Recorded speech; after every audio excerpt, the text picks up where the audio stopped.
Aloha Airlines Flight 243. On April 28, 1988 as a routine service for Aloha Airlines Flight 243 on a Boeing 737 from Hilo, Big Island, Hawaii. There were 89 passengers, 2 flight crew, and 3 flight attendants on board.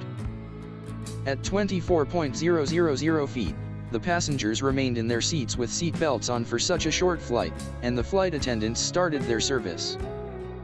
Suddenly, there was a catastrophic explosive decompression that ripped off the left side of the fuselage. The force of the decompression continued to peel back the aircraft fuselage, leaving the top half front of the aircraft exposed to the elements. Clarabelle Lansing, the lead flight attendant, was at row 5 of the aircraft serving drinks. She was sucked out of the aircraft, and despite a search, her body was never found. Jane Sato Tomita, another flight attendant, was in row 2, when she was thrown into the economy cabin covered in debris and legs trapped by wires. She suffered lacerations on her head, and was bleeding and unconscious.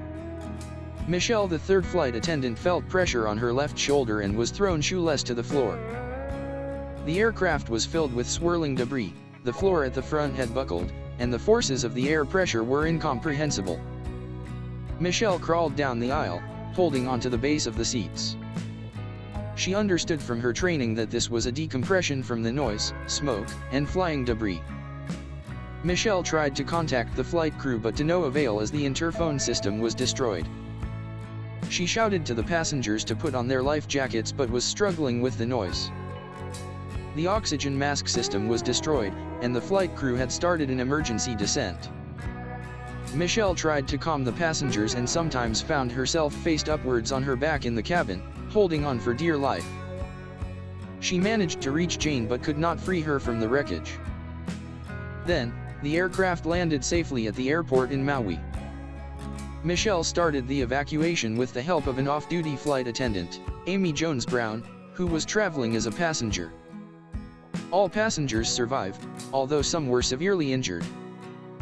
Jane suffered a concussion and major cuts to her head and was taken to hospital.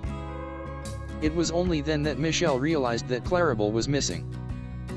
Failures that led to mid-air incident. The NTSB found the probable cause of the accident was the failure of the airline's maintenance program to detect the presence of damage to the plane, including significant disbanding and fatigue, which led to the failure of the lap joint at S10L.